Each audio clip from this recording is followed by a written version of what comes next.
Smart School announces registrations for new admissions for class 11th and 12th. Admission open till availability of seats. Visit www.spsmartschools.com. देश के 75वें स्वतंत्रता दिवस को स्कूली बच्चे सोमवार से मनाने लगेंगे। शिक्षा विभाग ने सोमवार 2 अगस्त से 15 अगस्त तक बच्चों के लिए विभिन्न ऑनलाइन प्रतियोगिताओं का आयोजन शुरू किया है, जिसमें बच्चे भाग लेकर देश की आजादी के लिए कुर्बान हुए स्वतंत्रता सेनानियों को भी याद करेंगे। शिक्षा निदेशालय जम्मू का कल्चरल एंड काउंसलिंग सेल इन कार्यक्रमों का आयोजन कर रहा है और इसका आयोजन जूम ऐप पर हो रहा है। 15 अगस्त तक चलने वाले इस आयोजन में बच्चों के लिए पेंटिंग प्रतियोगिता, देशभक्ति की परिभाषा, स्वच्छ भारत ही श्रेष्ठ भारत, स्वराज आंदोलन, दांडी मार्च, योग प्रतियोगिता आदि का आयोजन भी होगा। 15 अगस्त को प्रतियोगिताओं के परिणाम घोषित होंगे और विजेता बच्चों को पुरस्कार भी दिया जाएगा। प्रतियोगिता में भाग लेने के लिए कुछ नियम भी रखे गए हैं, जिसमें जिला स्तर प्रतियोगिता में प्रत्येक जोन का सिर्फ एक विद्यार्थी ही भाग ले सकेगा।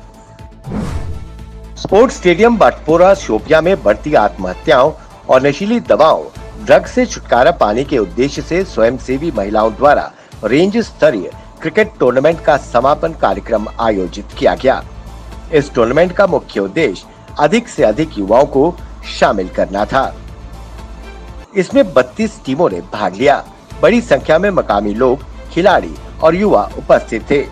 फाइनल के बाद मैन ऑफ द मैच और मैन ऑफ द सीरीज की ट्रॉफियां प्रदान की गयी।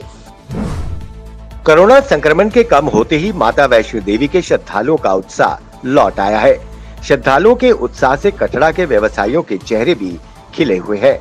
अब पहले की तरह देश भर से माता वैष्णो देवी के भक्त दरबार में हाजिरी लगा रहे हैं। हालांकि बिना कोरोना टेस्ट करवाए दर्शन करने की अनुमति अभी नहीं है। आजकल हर दिन 15 से 20 हजार के बीच श्रद्धालु रोज माता वैष्णो देवी के चरणों में माथा टेक रहे हैं। इस साल 7 महीनों में कुल 23,88,859 श्रद्धालु माता के दर्शन कर चुके हैं। 1 अगस्त यानी रविवार के बाद दोपहर 3 बजे तक करीब 9,000 श्रद्धालु भवन की ओर प्रस्थान कर चुके हैं और भक्तों का आना अभी भी जारी है।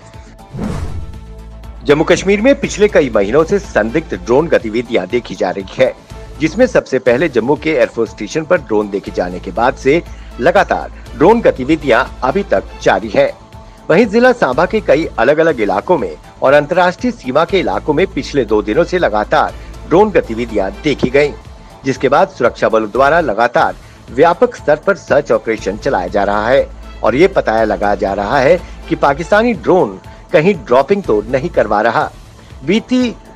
पिछले रात जिला सांबा के गढ़वाल क्षेत्र में कई अलग अलग इलाकों में ये ड्रोन गतिविधियां देखी गयी।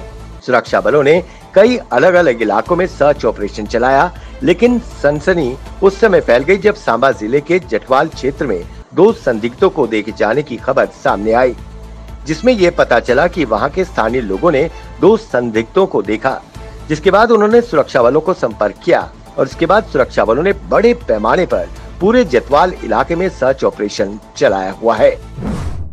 कश्मीर घाटी के श्रीनगर में कोरोना महामारी के चलते वीकेंड लॉकडाउन लगा रहता था, परंतु कोरोना के मामले कम होते ही प्रशासन द्वारा वीकेंड लॉकडाउन हटा लिया गया। तकरीबन 4 महीनों के बाद संडे मार्केट खरीदारों से गुलजार हो गई। सामान बेचने वाले दुकानदारों के चेहरे खुशी से चमक उठे। धीरे धीरे ही सही उनका कारोबार दोबारा पटरी पर आ रहा है। राज्य व राष्ट्र की सुरक्षा के लिए खतरा पैदा करने वाली गतिविधियों और कानून व्यवस्था भंग करने व पत्थरबाजी में लिप्त रहे तत्वों को अब विदेश जाने का मौका नहीं मिलेगा। उन्हें सरकारी नौकरी भी नहीं मिलेगी, क्योंकि जम्मू कश्मीर पुलिस के सीआईडी विंग ने अपने सभी क्षेत्रीय स्टाफ को निर्देश दिया है कि वो ऐसे तत्वों को सुरक्षा मंजूरी न दें। सीआईडी की विशेष शाखा कश्मीर के एसएसपी ने अपने अधीन स्थित सभी अधिकारियों और कर्मियों को इस संबंध में एक लिखित आदेश जारी किया है। इसमें उन्होंने कहा है कि वो पासपोर्ट सेवा और सरकारी सेवा या सरकारी योजनाओं के संदर्भ में जब किसी व्यक्ति की जांच करते हुए उसकी सुरक्षा मंजूरी की रिपोर्ट तैयार करते हैं, तो उस समय ये जरूर ध्यान रखें कि संबंधित व्यक्ति किसी भी तरह से पत्थरबाजी, राज्य व राष्ट्र की सुरक्षा के लिए खतरा पैदा करने वाली गतिविधियों, कानून व्यवस्था भंग करने में लिप्त न रहा हो। उसके बारे में संबंधित पुलिस स्टेशन से पूरा पता किया जाए। कश्मीर घाटी के लाल चौक के झेलम नदी पर क्लाइमेट फ्रंट कश्मीर एक एनजीओ द्वारा सफाई अभियान शुरू किया गया। मिस ऋतिका गांडरू स्वयं सेवक ने कहा कि हमें एक टीम के रूप में पहले अपने आसपास को साफ करने की जरूरत है, बाद में पूरे इलाके को रहने योग्य बनाया जाएगा। उन्होंने कहा कि ये पहला अभियान है जिसे उन्होंने शुरू किया है और ये स्वच्छता अभियान यूं ही निरंतर जारी रहेगा। 1 अगस्त से भारत दुनिया के सबसे शक्तिशाली संस्था संयुक्त राष्ट्र सुरक्षा परिषद के अध्यक्षता की कमान संभाल ली है और इसकी अध्यक्षता प्रधानमंत्री नरेंद्र मोदी करेंगे। भारत का कार्यकाल 1 महीने का रहने वाला है। वहीं भारत को सुरक्षा परिषद की कमान मिलने से पाकिस्तान और चीन को अपनी पोल खोलने का डर सताने लगा है। दोनों देशों को लग रहा है कि भारत कहीं दुनिया के अन्य देशों के सामने उनकी छवि खराब न करते। संयुक्त राष्ट्र में भारत के पूर्व स्थायी प्रतिनिधि सैयद अकबरुद्दीन ने कहा कि हमारे प्रधानमंत्री नरेंद्र मोदी पहले भारतीय प्रधानमंत्री होंगे जिन्होंने यूएनएससी की बैठक की अध्यक्षता करने का फैसला किया है। जम्मू कश्मीर अपनी पार्टी भाजपा की बी टीम नहीं है। ये एक ऐसा संगठन है जिसमें वंशवाद का कोई इतिहास नहीं है। ये जवाब अपनी पार्टी के प्रमुख अल्ताफ बुखारी ने नेशनल कॉन्फ्रेंस और पीडीपी को दिया है। बता दें कि अपनी पार्टी पर नेशनल कॉन्फ्रेंस और पीडीपी ने भाजपा की बी टीम होने का आरोप लगाया है।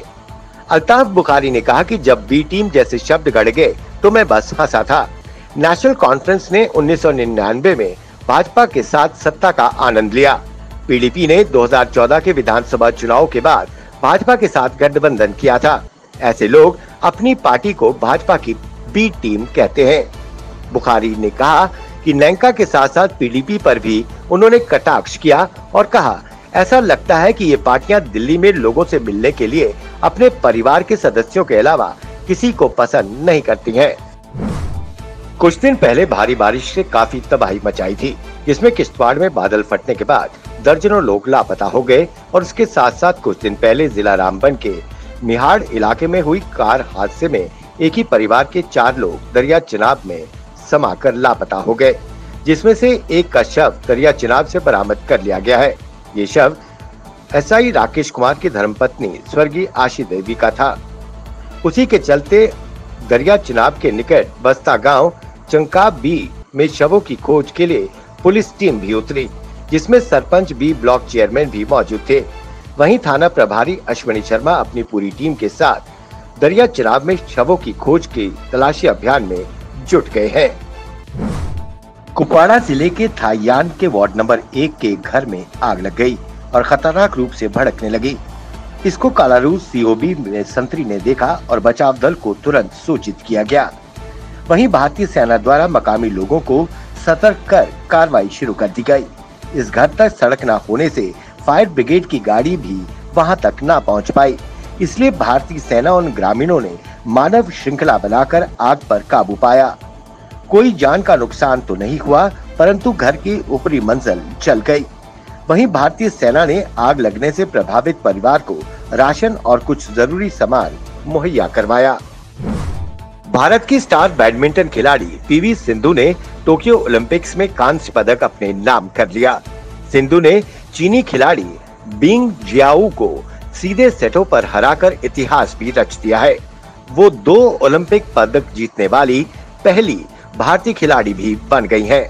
इससे पहले सिंधु ने 2016 में रियो ओलंपिक्स में रजत पदक अपने नाम किया था। सिंधु का ये लगातार दूसरा ओलंपिक मेडल है। सिंधु ने पदक के साथ ही भारत की झोली में भी दूसरा मेडल आ गया है।